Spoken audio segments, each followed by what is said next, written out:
Գյորջյան Կասկադ 60 ամիս փուլային վճարում բազմաթիվ առավելություններ։ Հարգելի գործընկերներ, վստահ եմ, որ վերջի 2-3 օրը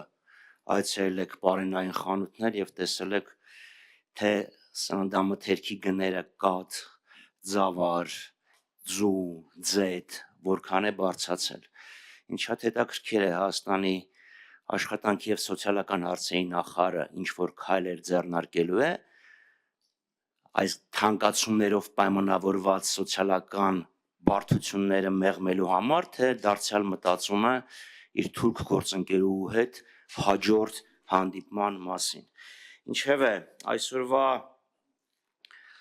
ճեպազույցի ժամանակ ես ինքս 3 հարց էի առանձնացրել, բայց իհարկե դա չի նշանակում, որ այլ հարցերին չեմ պատասխանի կամ ոմանց նման այնքան կխոսեմ, որ ձեզ հարցերի հնարավորություն չտրվի։ Առաջինը Հայաստան խմբակցությունը ներկայացրել էր քրեական օրենսգրքում փոփոխության առաջարկ, որի նպատակն էր Հայոց ցեղասպանությունը կամ միջազգանորեն ճանաչված այլ ցեղասպանություններ հրապարակայնորեն հերքելու, մեղմացնելու, հավանություն տալու, արդարացնելու կամ դրանց վտանգավորությունը նսեմացնելը, քրեականացնելը առանց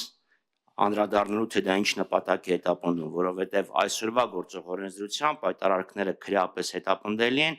եթե նպատակ ունեն թշնամանք հրահրել առանձնանց նկատմամբ ատելություն կամ խտրականություն հրահրել։ Այստեղ երկու հիմնական տարբերություն կար, առաջինը հայոց ցեղասպանությունը առանձնացվում էր, հստակ գրվում ենք, որ կա հայոց ցեղասպանություն, որովհետև գործող կարգավորման մեջ հայոց ցեղասպանությունը առանձնացված չէ, եւ երկրորդը առանց որևէ նպատակի հետամուտ լինելու, ինչի է, եթե մարդը նսեմացնում է, կարևորությունը նվազեցնում է, հերքում է, արդարացնում է, պետք է դատվի։ Մենք այսօր Հայաստանում տեսնում ենք, որ Օվերտոնի պատուհան է բացվում հարցականի տակ դնելու հայոց ցեղասպանության հետևանքները եւ նույնիսկ փորձ արվում ինչ որ չափով զոհին մեղսակից դարձնել։ Հիշեցնեմ Նիկոլ Փաշինյանի հայտարարությունը եւ Լեմկին ինստիտուտի արձագանքը Նիկոլ Փաշինյանի հայտարարությանը։ Հիշեցնեմ այդ կոչը, հələ մի հատ տեսնենք այդ 1.5 միլիոնի անունները կան թե չէ։ Այս ամեն ինչը պատահական չի արվում, այնպես որ զարմանալի չի, որ թե կառավարությունը եւ թե իշխող մեծամասնությունը դեմ քվեարկեցին, ընդ որում կառավարության արձագանքը ընդհանրապես զավեշտի եւ ցինիզմի գագաթնակետ է։ Մարդիկ մեջ են բերում Աղայանի բառարանը, թե Աղայանը ինչպես է սահմանում խտրականությունը, բայց նենց պատահաբար մոռանում են խոսել Լեմկինի սահմանման մասին։ Մեջ են բերում Փերինչեկի գործը դեմ Շվեյցարիայի, բայց ընդունում են, որ չէ, դա լրիվ ուրիշ թեմա է։ Բայց մոռանում են օրինակ նշել Եվրոպական միության խորհրդի 16771/07 դիրեկտիվը, որտեղ ասում որ պետությունները կարող են պատժել նման վարքագիծ, եթե դա վիրավորական է, այսինքն նույնիսկ եթե հաստատական կարգը խափանման նպատակ չի հետապնդում։ Մյուսը Փաշինյանի մեղմորոր բողոքներ ՄԱԿ-ում, զայրույթներ ԵԽԽՎ-ում եւ ՔՊ-ի հապշտապ հայտարարությունը։ Ու հիշում ենք Շիրազի որն է բաբում մեր հայրենիք բանը։ Հիշում ենք ՄԱԿ-ի գլխավոր վեաժողովի 77-րդ նստաշրջանում, որ Ալիևից էր Փաշինյանը հարցնում, խնդրում ցույց տալ Հայաստանի քարտեզը, այսինքն Ալիևին էր հարցնում, որն է մեր հայրենիք, եւ հիմա մեղմորոր նենց մի քիչ բողոքում է, դե լավ էլի միջանցքբար մի օգտագործի։ Եվ ԵԽԽ-ում այդ զայրույթը ցույց տվեք, որտեղ է միջանցքը։ Գիտեք, միջանցք բառը հնչել է ոչ միայն Ալիևի շրթերից, այլ նաեւ Թրամփն է ասել, կորիդոր, միջանցք, հետո ասել է 99 տարի, հետո էլի ես երկարաձգելու, խոստացել ես, կողքը նստած էր, բա թող ասեր ինչ միջանցք։ Այսինքն այս պայմաններում, երբ նույնիսկ ամենակարևոր հարցերի շուրջ չկա համաձայնություն, հապշտապ, սենց գնալ, ստորագրել, նախաստորագրած թուղթը ներկայացնել որպես խաղաղություն, դա կներեք, էլի մարազմ է։ Մյուսը այս ապաշրջափակման հետ կապված, նույնիսկ այս իշխանությունների այսպես թափահարած, այսպես կոչված խաղաղության խաչմերուկը բոլոր կապուղիների ապաշրջափակման պահանջ է ներառում։ Փաշինյանը հունվարի 8-ին այս տարվա ասում եմ, մենք առաջարկություն ենք ներկայացրել ուրեմն Երասխ, Սադարակ, Կորդուբադ, Մեղրի, Զանգելան երկաթուղին բացելու շատ կոնկրետ առաջարկ։ Այն ինչ որ համաձայնեցվել է Ալիևի եւ Փաշինյանի միջև Թրամփի ներկայությամբ, այլ ոչ թե եռակողմ, ընդհանրապես չի անդրադառնում Սադարակ Երասխ հատվածին։ Նայեք քարտեզը,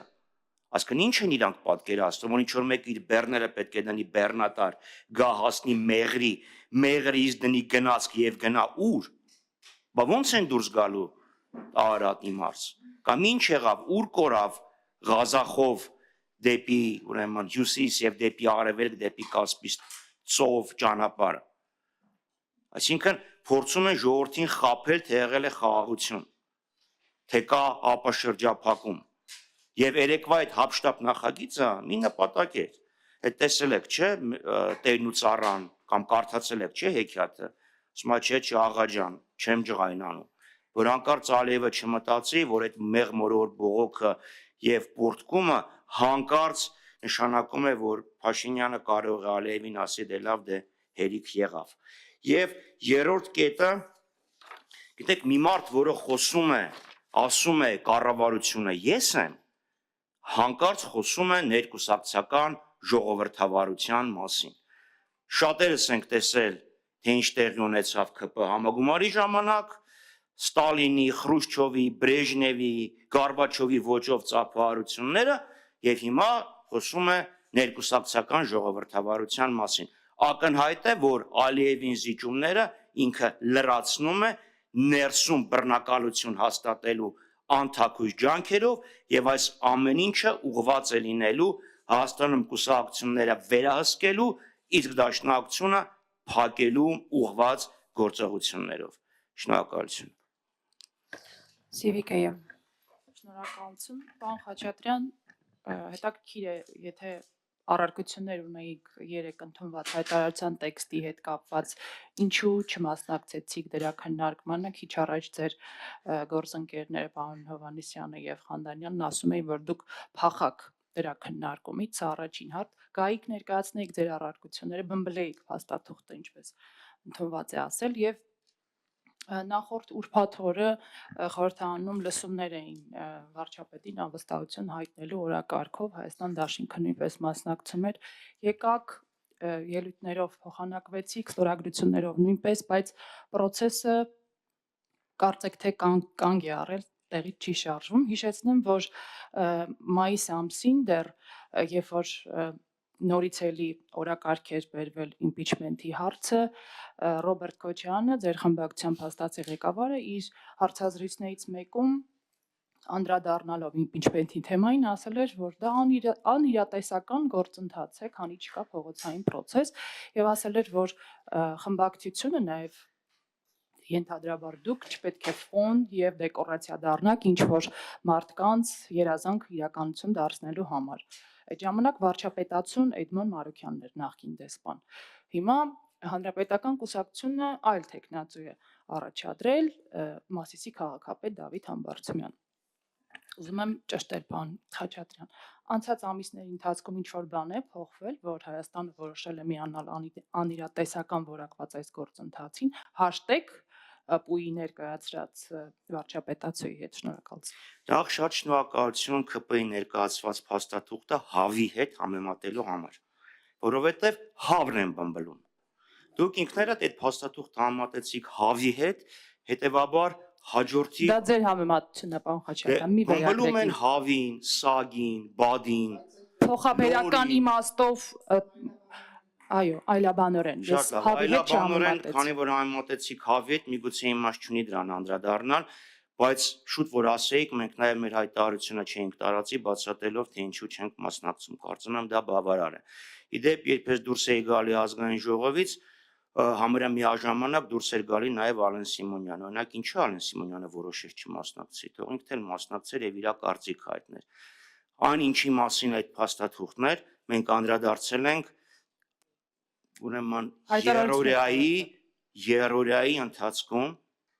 թե հարց ու պատասխանի ժամանակ, թե 10-ականոց ելույթների, ինչ նպատակ է այդ ամեն ինչ հետապնդում, այն ինչ ներկայացված է ժողովրդին խաղաղության հետ բացարձակապես որևէ աղերս չունի։ Դրանպես Փաշինյանը ինչ է ասում։ Ասում էր ժողովուրդն ընտրել է ինձ, հետևաբար իմ դեմ խոսելը նշանակում է խոսել ժողովրդի դեմ, հիմա էլ ասում է այս թղթի հետ խոսել նշանակում է խոսել խաղաղության դեմ։ Ոչ, մենք խաղաղության կողմ ենք եւ դրա համար էլ դեմ ենք այս փաստաթղթին, որովհետեւ դա չի բերում որևէ մեզ չի մոտեցնում խաղաղությանը։ Ձեր երկրորդ հարցի հետ կապված մեր մոտեցումը impeachment-ին նույնն է, չի փոխվել, ասել ենք, որ այո, կա 28 ստորագրություն, 28 ստորագրությունը պատրաստ ենք տրամադրել, գործընթացը լինի, տեսնենք ինչ ենք անում։ Շնորհակալություն։ Ազատություն։